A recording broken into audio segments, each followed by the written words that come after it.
ಬೆಂಗಳೂರಿನಲ್ಲಿ ಜಾತಿ ಗಣತಿ ನಾಳೆಯಿಂದ ಶುರು ಆಗ್ತಾ ಇದೆ. 3 ಮತ್ತೊಂದು ದಿವಸದಲ್ಲಿ ನಡೆಯುವಂತ ಈ ಜಾತಿ ಗಣತಿ ಅದು ಎಷ್ಟರ ಮಟ್ಟಿಗೆ ಏನು ರಿಸಲ್ಟ್ ಕೊಡುತ್ತೆ ನೋಡಬೇಕು. ಯಾಕಂದರೆ ಇದು ಮುಂದುವರೆದರೂ ಕೂಡ ಅಚ್ಚರಿ ಇಲ್ಲ. ಯಾಕಂದರೆ 3 ಮತ್ತೊಂದು ದಿವಸದಲ್ಲಿ ಈ 4 ದಿವಸದಲ್ಲಿ ಅದನ್ನು ಮಾಡಲಿಕ್ಕೆ ಸಾಧ್ಯವೇ ಇಲ್ಲ. ಅದು ಒಂದು ಕಡೆಗೆ. ಇನ್ನೊಂದು ಕಡೆಗೆ ಈ ಜಾತಿ ಗಣತಿ ವಿಚಾರಕ್ಕೆ ಸಂಬಂಧಪಟ್ಟಂಗೆ ಪ್ರಹ್ಲಾದ್ ಜೋಶಿ ಅವರ ಸ್ಟೇಟ್ಮೆಂಟ್ ಇದೆಯಲ್ಲ, ಆ ಸ್ಟೇಟ್ಮೆಂಟ್ ಗಮನ ಸೆಳೆಯುವಂಥದ್ದು. ಅವ್ರು ಹೇಳ್ತಾರೆ, ನೀವು ಎಲ್ಲ ವಿವರಗಳನ್ನು ಕೇಳ್ತಾ ಅವರು ಯಾವ ಸಂಘಟನೆಯಲ್ಲಿದ್ದೀರಿ ಅಂತ ಹೇಳ್ತಾರೆ. ನೀವೇನಾದರೂ RSS ಅಲ್ಲಿದ್ದೀರಿ ಅಂತಂದರೆ ನೆಕ್ಸ್ಟ್ ನಿಮ್ಮನ್ನು ಟಾರ್ಗೆಟ್ ಮಾಡ್ತಾರೆ. ಇವರು ಜಾತಿ ಗಣತಿ ಮಾಡ್ತಿರೋದೇ ಟಾರ್ಗೆಟ್ ಮಾಡಲಿಕ್ಕೆ ಅನ್ನುವಂಥ ಮಾತನ್ನು ಹೇಳಿದ್ದಾರೆ. ಹಾಗಾದರೆ ನಿಜಕ್ಕೂ ಈ ಜಾತಿ ಗಣತಿ ವಿಚಾರಕ್ಕೆ ಸಂಬಂಧಪಟ್ಟಂಗೆ ಆಗ್ತಿರುವಂಥ ಡೆವಲಪ್ಮೆಂಟ್ಗಳೇನು? ಇಲ್ಲಿದೆ ಒಂದು ವರದಿ.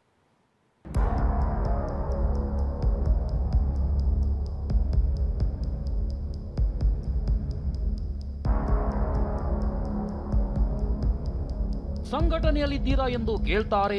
RSS ಅಂದ್ರೆ ಹಿಡಿದುಕೊಳ್ತಾರೆ. ಅಂದ್ರೆ ಯಾವ RSS ಅಂತ ಹೇಳಿದ್ರೆ ಅವನು ಹಿಡ್ಕೊಂಡು ಹೋಗೋರು. ಜಾತಿ ಗಣತಿ ಮೂಲಕ RSS ಟಾರ್ಗೆಟ್. ಹುಬ್ಬಳ್ಳಿಯಲ್ಲಿ ಜೋಶಿ ಬಾಂಬ್. ಜಾವಾರ್ ಮುಸ್ಲಿಂ ಬ್ರಾಹ್ಮಣ ಎಲ್ಲಿ ತಂದಾರಪ್ಪ ಇದು? ಜಾತಿ ಗಣತಿ ಸರ್ವೆ ಕಾರ್ಯ ಕ್ಲೈಮ್ಯಾಕ್ಸ್ ಹಂತಕ್ಕೆ ಬಂದಿದೆ. ಅಕ್ಟೋಬರ್ 7ಕ್ಕೆ ಸಮೀಕ್ಷೆ ಮುಗಿಯಲಿದೆ. ನಾಳೆಯಿಂದ ಬೆಂಗಳೂರಿನಲ್ಲಿ ಸರ್ವೆ ಕಾರ್ಯ ಶುರುವಾಗಲಿದೆ. ಇದಕ್ಕಾಗಿ GBA ಅಧಿಕಾರಿಗಳು ಟ್ರೈನಿಂಗ್ ಪಡೆದುಕೊಳ್ತಿದ್ದಾರೆ. ಹೀಗಿರುವಾಗ ಕೇಂದ್ರ ಸಚಿವ ಪ್ರಹ್ಲಾದ್ ಜೋಶಿ ಹೊಸ ಬಾಂಬ್ ಸಿಡಿಸಿದ್ದಾರೆ. ಜಾತಿ ಗಣತಿ ಸರ್ವೆಯಲ್ಲಿರೋ ಅಂಶಗಳ ಬಗ್ಗೆ ಪ್ರಶ್ನೆ ಎತ್ತಿರೋ ಪ್ರಹ್ಲಾದ್ ಜೋಶಿ, ನೀವು ಯಾವುದಾದ್ರೂ ಸಂಘಟನೆಯ ಸದಸ್ಯರಾಗಿದ್ದೀರಾ ಎಂದು ಕೇಳ್ತಾರೆ. RSS ಅಂದ್ರೆ ಹಿಡಿದುಕೊಂಡು ಹೋಗೋದು, ವಿಶ್ವ ಹಿಂದೂ ಪರಿಷತ್ ಅಂದ್ರೆ ಕಣ್ಣಿಡ್ತಾರೆ ಅಂತ ಗಂಭೀರ ಆರೋಪ ಮಾಡಿದ್ದಾರೆ. ಜಾವಾರ್ ಮುಸ್ಲಿಂ ಬ್ರಾಹ್ಮಣ ಎಲ್ಲಿ ತಂದಾರಪ್ಪ ಇದನ್ನು? ಆಮೇಲಿಂದ ನೀವು ಯಾವುದಾದ್ರೂ ಸಾಮಾಜಿಕ ಸಂಘಟನೆಯ ಸದಸ್ಯರಾಗಿದ್ದೀರಾ ಅಂದ್ರೆ ಯಾವ್ರಿ RSS ಅಂತ ಹೇಳಿದ್ರೆ ಅವ್ನು ಹೋಗಿ ಹಿಡ್ಕೊಂಡು ಹೋಗೋರು. ಯಾವ್ರಿ ವಿಶ್ವ ಹಿಂದೂ ಪರಿಷತ್ ಬಜರಂಗ ದಳ ಅಂತಂದ್ರೆ ಅವನ ಮೇಲೆ ಕಣ್ಣಿಡೋರು. ಅದ್ರಾಗಿರೋದೇ ಸಾಮಾಜಿಕ ಸಮೀಕ್ಷೆ ಅಂತ.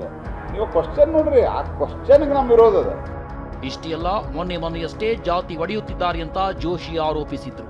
ಇದಕ್ಕೆ ತಿರುಗೇಟು ಕೊಟ್ಟಿರೋ CM, ಎಲ್ಲಿ ಜಾತಿ ಒಡೆದಿದ್ದೇವೆ ತೋರಿಸಿ ಅಂದ್ರು. ಜಾತಿ ಜನಗಣತಿ ವಿರೋಧ ಮಾಡೋ ಪ್ರಶ್ನೆ ಇಲ್ಲ, ಆದರೆ ಇವರೇನು ಹಿಂದೂ ಸಮಾಜವನ್ನು ಇಬ್ಬಾಗ ಮಾಡಬೇಕು, ಚೂರು ಮಾಡಬೇಕು ಅಂತ ಏನು ಪ್ರಯತ್ನ ಮಾಡ್ತಾ ಇದ್ದಾರೆ. ಇದಕ್ಕೆ ನಮ್ಮ ವಿರೋಧ. ಜಾತಿ ಹೊಡೆಯೋದು ಹೆಂಗೆ ಹೇಳಪ್ಪ, ನಿಮ್ಮ ಪ್ರಕಾರ ನಾವು ಹೆಂಗೆ ಜಾತಿ ಹೊಡೆಯುತ್ತೆ? ನೀನು ಕನ್ವರ್ಟ್ ಬ್ರಾಹ್ಮಣ ಇದೆಯಾ, ಕನ್ವರ್ಟ್ ಆಗ್ಬಿಡ್ತೀಯ, ಬ್ರಾಹ್ಮಣ ಕ್ರಿಶ್ಚಿಯನ್ ಅಂತ ಬರ್ಕೊಂಡು ನಾನೇನು ಮಾಡಲಿ? ಇನ್ನು ಅಶೋಕ್, ರಾಜ್ಯ ಸರ್ಕಾರ ಬೆಂಕಿ ಹಚ್ಚುವ ಕೆಲಸ ಮಾಡ್ತಿದ್ದಾರೆಂದು ಗುಡುಗಿದ್ದಾರೆ. ಇದಕ್ಕೆ ತಿರುಗೇಟು ಕೊಟ್ಟ ಸಚಿವ ಮಧು ಬಂಗಾರಪ್ಪ, ಬಿಜೆಪಿಯ ದೊಡ್ಡ ನಾಯಕರೇ ಮಾತನಾಡಿಲ್ಲ ಎಂದಿದ್ದಾರೆ.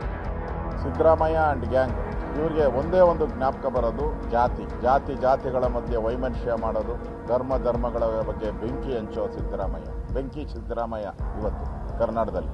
ಕರ್ನಾಟಕ ರಾಜ್ಯ ಸರ್ಕಾರ, ರಾಜ್ಯದ ಜನರು ನಿಮ್ಮನ್ನು ಧಿಕ್ಕರಿಸಿದ್ದಾರೆ. ಅಶೋಕ್ ಅವರೇ ನೋಡಿ, ಯಡಿಯೂರಪ್ಪರು ಬಾಯ್ಬಿಟ್ಟಿಲ್ಲ ಇದ್ರ ಬಗ್ಗೆ.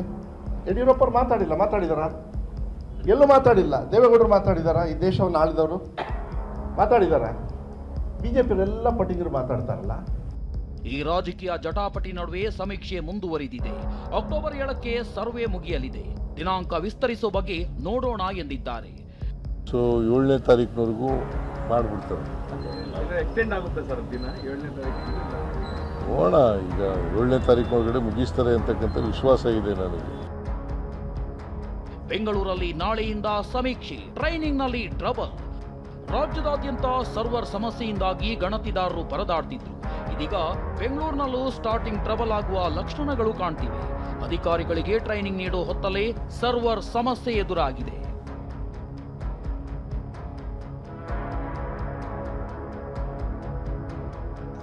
ತುಮಕೂರಿನ ಭೀಮಸಂದ್ರದಲ್ಲಿ ID ಕಾರ್ಡ್ ಮರೆತು ತಮ್ಮ ಕುಟುಂಬದವರನ್ನ ಗಣತಿಗೆ ಕರೆತಂದ ಮುಸ್ಲಿಂ ಶಿಕ್ಷಕಿಗೆ ಮಾಹಿತಿ ಕೊಡಲು ಜನ ನಿರಾಕರಿಸಿದ್ದಾರೆ. ನೀವು ಮುಸ್ಲಿಮರು, ನಾವು ಹೇಗೆ ಮಾಹಿತಿ ಕೊಡಬೇಕು, ನಿಮಗೆ ಮಾಹಿತಿ ಕೊಡಲ್ಲ ಎಂದು ಸ್ಥಳೀಯರು ಹೇಳಿದ್ದಾರೆ. Bureau report, TV9.